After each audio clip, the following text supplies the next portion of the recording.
Well, hello again. Alrighty, well, I didn't record. I hiked yesterday, so this is my third hike on the way to recovery. Hiked yesterday, but didn't record because it was too windy.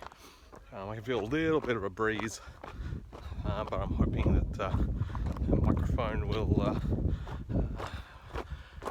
behave and this will work.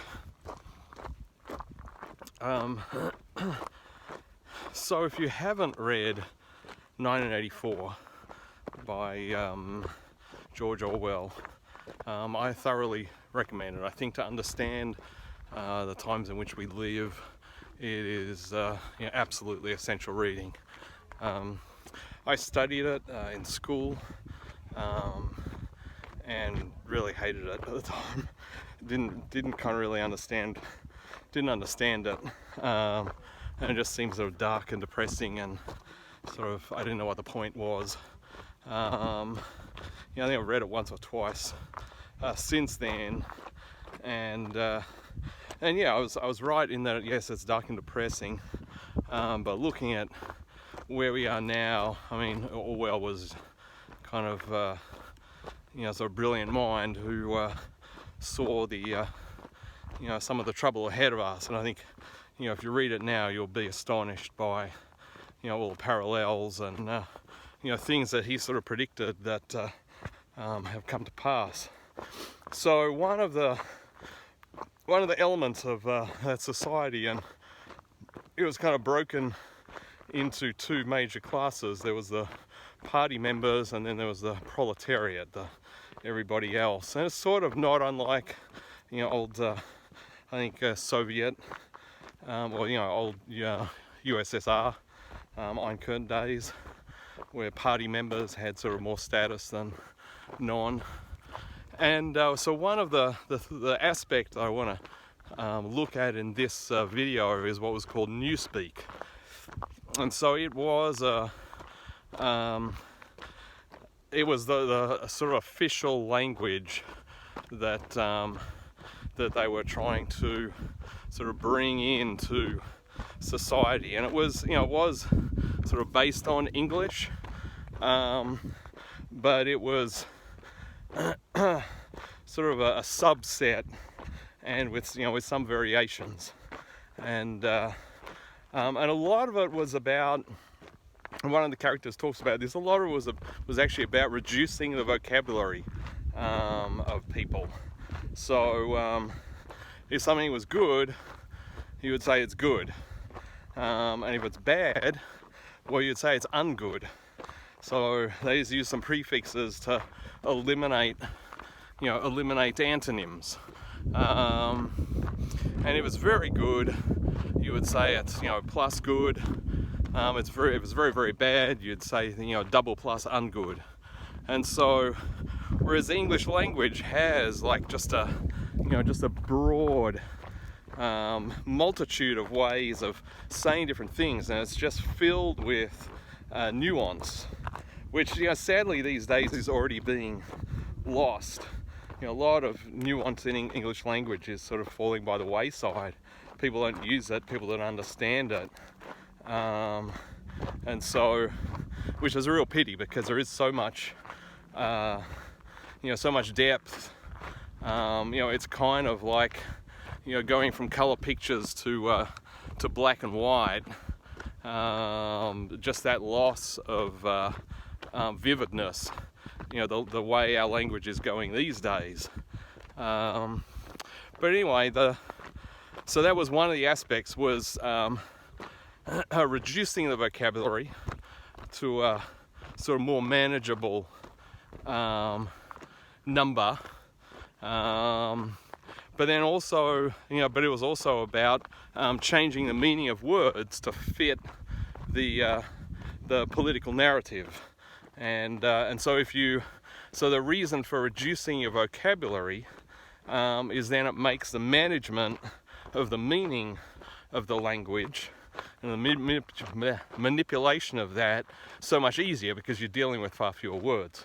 And that was behind the scenes, the stated aim of Newspeak. And so I feel like, we see we see that going on today. I think the reduction of vocabulary is just something that's been happening kind of by itself. Hey there. Over several years, and I think writers and journalists are just, they're using fewer and fewer words, and someone will write a story and use some particular adjective, and you'll see like every other journalist will just use the same adjective because they have very, very limited vocabulary.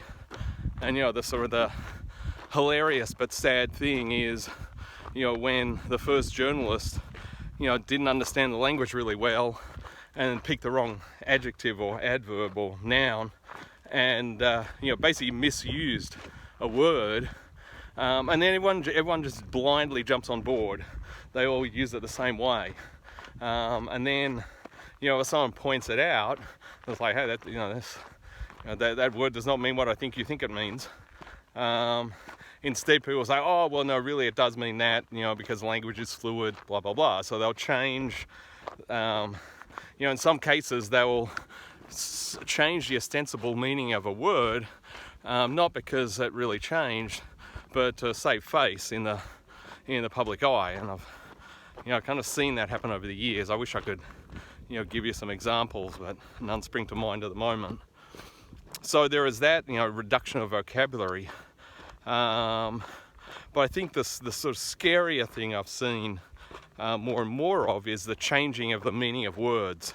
And we've absolutely, just the pace of that has picked up over time. I think, in the public eye, the first example I can think of is, going back to the late 90s with Bill Clinton, and first sort of example of this where he said he didn't have sex with Monica Lewinsky. Turned out he did. He had oral sex with Monica Lewinsky. So so he tried to claim that oral sex is not sex. Kind of weird. And then at one point made the famous statement, well, it depends what your definition of is, just so, grasping at straws. Kind of fast forward, about a decade, and Barack Obama sent forces into Syria to get sort of his finger in the civil war going on there.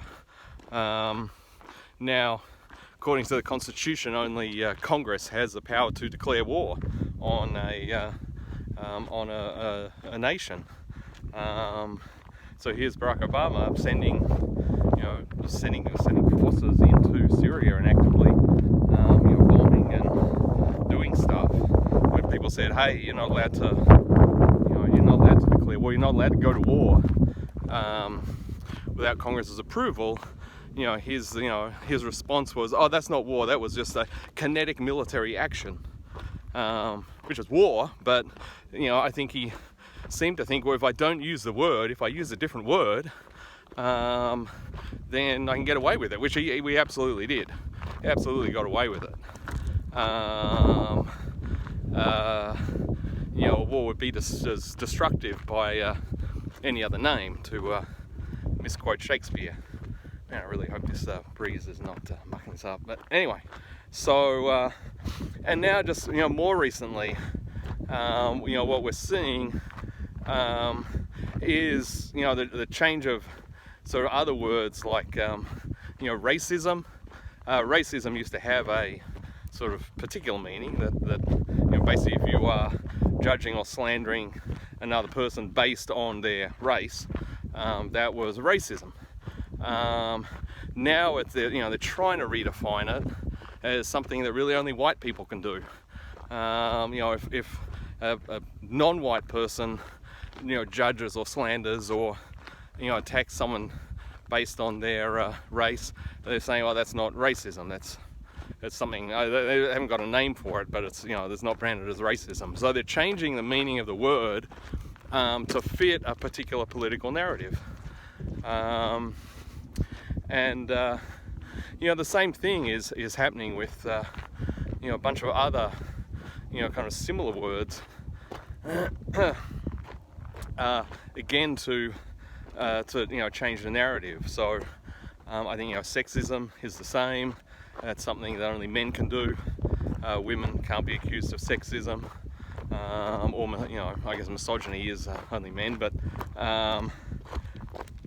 yeah, so negative words like that only certain people groups can be accused of, and it really is. It's in an attempt to control the narrative and control the language. Another one would be misinformation, and that's just like a word I'd never heard of until very, very recently. I don't think it was. I don't think it really was a word. Probably, technically probably was, but it was certainly not a word used in common parlance. But has that, does that mean something that is not true? You would think that's sort of the implied meaning, but known to be not true. But instead, what you see, or how it's been used over the last few years, is anything that the powers that be don't want said, or disagrees with their narrative, is considered misinformation. And we're seeing insurgency, insurrection, and stuff like that, all being treated the same way. And I'll put, and there's I think a whole nother video, but I will put the whole thing about pronouns. Well, I guess actually, just as an aside, the microaggressions, which part of that is, using the sort of microaggression thing. If you say something that offends me, well, that's aggressive and you should be stopped. So again, that is controlling the language. And the classic example is the pronouns. If you use the wrong pronoun, you are guilty of a crime and should be punished. And so so you need to make sure you use the right pronouns, or just stay quiet. And now some people would say, well, that's really just out of, it's about respecting people and not saying hurtful things. But I would say that, the same people that typically get up in arms about, using appropriate pronouns are also the ones that are really quick to, label other people as, fascists and Nazis and racists and xenophobes and all of that. So the argument that it's just about trying to, create a safe space, it's about trying to respect people, is, quite clearly a load of hogwash. Just that, very, very cursory examination will show you that. And so really it's about, it is about controlling the language. And this is coming back to 1984.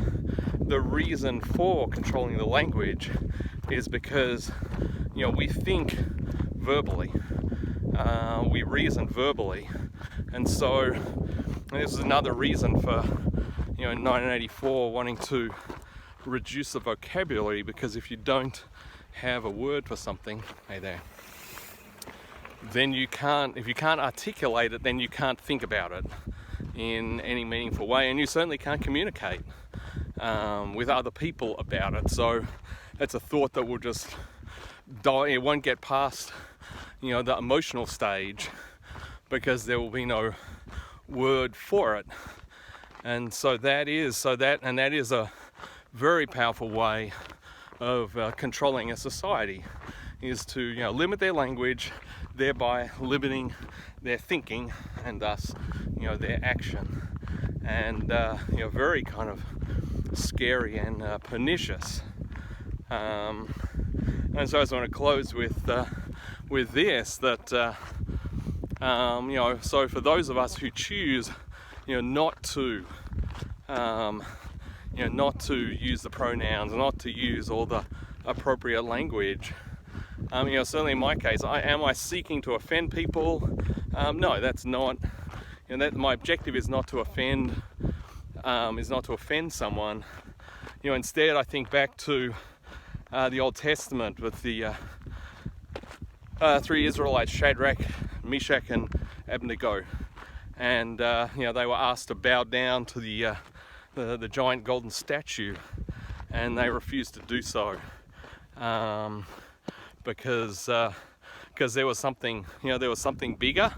Now that was going to offend a lot of people, in particular the king, but I'm sure it was going to offend a lot of people around them. But they knew they were standing up literally for something far more important, and were willing to put their lives on the line. And whilst I'm not going to number myself with heroes like those three, but I think a lot of us, when we don't want to bow down to the golden statue, the golden idol of wokeism and Newspeak and using all the appropriate words, it is not because our intent is to offend.